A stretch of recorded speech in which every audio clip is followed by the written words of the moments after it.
Australia. BJP के विदेशी मित्र संस्थापक को अत्यधिक हिंसक बलात्कार के लिए 40 साल की सजा। न्यायाधीश ने कहा, यह एक महत्वपूर्ण अवधि में 5 असंबंधित युवा और कमजोर महिलाओं के खिलाफ योजनाबद्ध हिंसक आचरण का एक गंभीर क्रम था। ओवरसीज फ्रेंड्स ऑफ बीजेपी संगठन की ऑस्ट्रेलिया शाखा के संस्थापकों में से एक बालिश धनखड़ को 5 कोरियाई महिलाओं के साथ विस्तृत रूप से अंजाम दिए गए चालाकीपूर्ण और अत्यधिक हिंसक बलात्कार के लिए 40 साल के कारावास की सजा सुनाई गई है। जैसा कि दी वायर ने पहले बताया था, धनखड़ पर बलात्कार के 13 आरोप, बलात्कार करने के इरादे से नशीला पदार्थ देने के 6 आरोप, बिना सहमति के अंतरंग वीडियो रिकॉर्ड करने के 17 आरोप और अभद्र हमले के 3 आरोप थे। कुल मिलाकर धनखड़ पर जनवरी और अक्टूबर 2018 के बीच कथित तौर पर किए गए 39 अपराधों का आरोप लगाया गया था।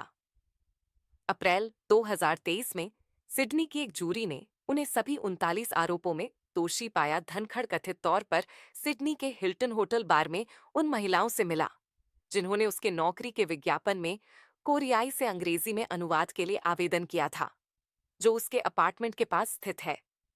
वह महिलाओं को नशीला पदार्थ खिलाता और उसी होटल में उनका बलात्कार करता और अपराध का वीडियो बनाता। जांचकर्ताओं को उसके अपार्टमेंट में फिल्माई गई रिकॉर्डिंग के भारी सबूत मिले। 9 न्यूज के अनुसार जिला न्यायालय के न्यायाधीश माइकल किंग ने कहा कि उन्हें न्यू साउथ वेल्स में अपराध के समान स्तर का कोई मामला नहीं मिला। उन्होंने कहा कि अपराधी का आचरण पूर्व नियोजित, योजनाबद्ध, चालाकीपूर्ण और अत्यधिक हिंसक था और यह दर्शाता है कि यौन संतुष्टि की उसकी इच्छा प्रत्येक पीड़ित के प्रति पूर्ण और निर्दयी उपेक्षा से उपजी थी। उन्होंने कहा, यह एक महत्वपूर्ण अवधि में 5 असंबंधित युवा और कमजोर महिलाओं के खिलाफ योजनाबद्ध हिंसक आचरण का एक गंभीर क्रम था। धनखड़ ने महिलाओं को नशीला पदार्थ दिए जाने या सहमति के बिना सेक्स किए जाने की बात से इनकार किया है। उन्होंने कहा कि मैं सहमति को जिस तरह से समझता हूं, कानून सहमति को जिस तरह से देखता है, उसमें अंतर है। पुलिस को छापेमारी के दौरान उनके घर से डेट रेप ड्रग्स मिली थी। धनखड़ की भाजपा और प्रधानमंत्री नरेंद्र मोदी के साथ निकटता को ऑस्ट्रेलियाई मीडिया ने भी नोट किया है। 9 न्यूज की रिपोर्ट के अनुसार 2018 में अपनी गिरफ्तारी से पहले तक धनखड़ को भारतीय ऑस्ट्रेलियाई समुदाय के बीच काफी सम्मान प्राप्त था। उन्होंने प्रधानमंत्री नरेंद्र मोदी की पार्टी के एक सैटेलाइट समूह की स्थापना की थी इन हिंदू काउंसिल और ऑफ ऑस्ट्रेलिया के प्रवक्ता के रूप में काम किया था। Overseas friends on off BJP ने कथित तौर पर 2014 में सिडनी में मोदी के स्वागत समारोह के आयोजन में अहम भूमिका निभाई थी। मार्च में जब धनखड़ के अपराधों की रिपोर्ट पहली बार सामने आई, तो संगठन ने ट्वीट कर बताया कि धनखड़ ने 2018 में इस्तीफा दे दिया है। आरोपी ने प्रधानमंत्री नरेंद्र मोदी के साथ कई कार्यक्रमों की फोटो भी अपने सोशल मीडिया पर पोस्ट की है। बालिश बतौर छात्र 2006 में ऑस्ट्रेलिया गया था, जहां उसने पढ़ाई के बाद कई बड़ी कंपनियों में डेटा विजुअलाइजेशन सलाहकार के रूप में काम किया। इसी दौरान उसने कोरियन मूल की 5 महिलाओं का रेप किया। 2018 में बालिश धनखड़ को गिरफ्तार किया गया था। Sydney central business district unit में पुलिस की छापेमारी में डेट रेप ड्रग्स और घड़ी रेडियो के रूप में एक वीडियो रिकॉर्डर बरामद किया गया था। नौकरी का झांसा देकर रेप का आरोप बालिश धनखड़ पर आरोप थे कि उसने 2017 में 5 कोरियन महिलाओं को नौकरी का झांसा देकर इंटरव्यू लेने के बहाने मिलने को बुलाया और फिर नशीली दवा देकर उनके साथ रेप किया। पुलिस ने अक्टूबर 2018 में जब धनखड़ के अपार्टमेंट पर छापा मारा था, तो उसके पास महिलाओं से संबंध बनाने के दर्जनों ऐसे वीडियो मिले थे जिन्हें हिडन कैमरे से बनाया गया था। गिरफ्तारी के बाद कोर्ट से सप्रेशन ऑर्डर ले लिया। 2018 में पुलिस ने बालिश को गिरफ्तार तो कर लिया, लेकिन अचानक बालिश धनखड़ लापता हो गया। उसके बारे में मीडिया में भी कोई खबर नहीं आई, क्योंकि धनखड़ ने मुकदमा शुरू होते ही कोर्ट से सप्रेशन ऑर्डर ले लिया, जिसके कारण उसके बारे में समाचार प्रकाशित करने पर प्रतिबंध लग गया। 2023 में फिर शुरू हुई सुनवाई। इस मामले की खबर मीडिया में फिर 2023 में आई, जब इस मुकदमे की सुनवाई शुरू हुई और सप्रेशन ऑर्डर हटा लिया गया। तब यह बात सामने आई कि पुलिस ने धनखड़ पर 5 कोरियाई महिलाओं से बलात्कार के मामले में यौन उत्पीड़न के 39 आरोप लगाए थे। धनखड़ ने अपना अपराध कबूल नहीं किया और सिडनी की एक बहुत महंगी और प्रतिष्ठित वकील ने उसका मुकदमा लड़ा। मुकदमे के दौरान धनखड़ के अपराधों की पूरी फहरिस्त सामने आई।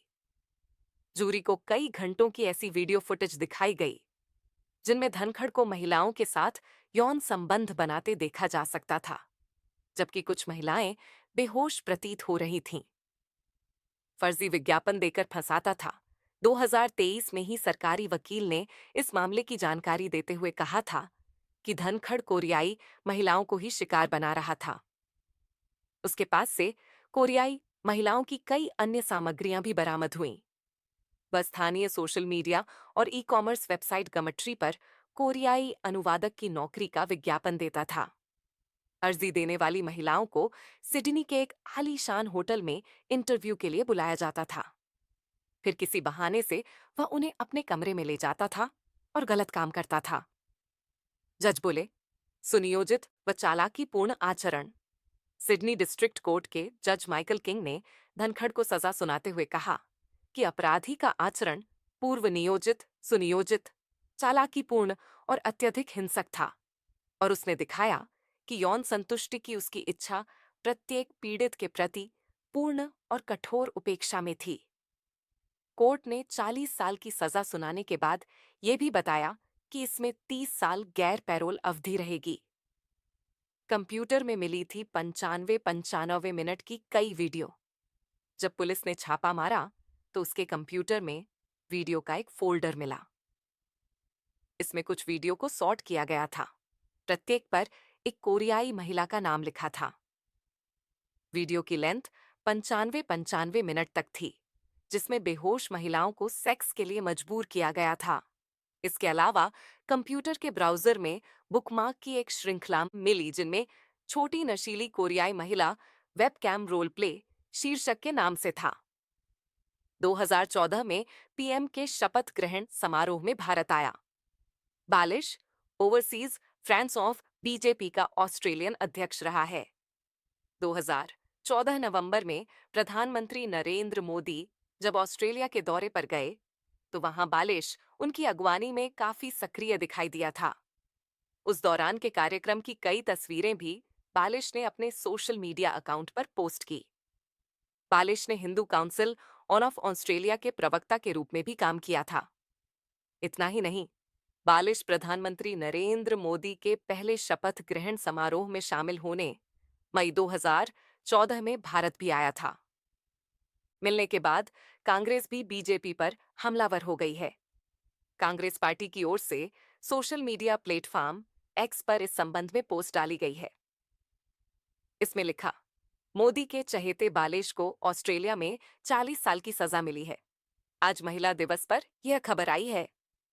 इसके अलावा कांग्रेस नेत्री सुप्रिया श्रीनेत ने भी एक्स पर पीएम मोदी के साथ बालिश की फोटो पोस्ट की है। कटाक्ष किया है कि महिला दिवस पर संदेश साफ है, बीजेपी से बेटी बचाओ।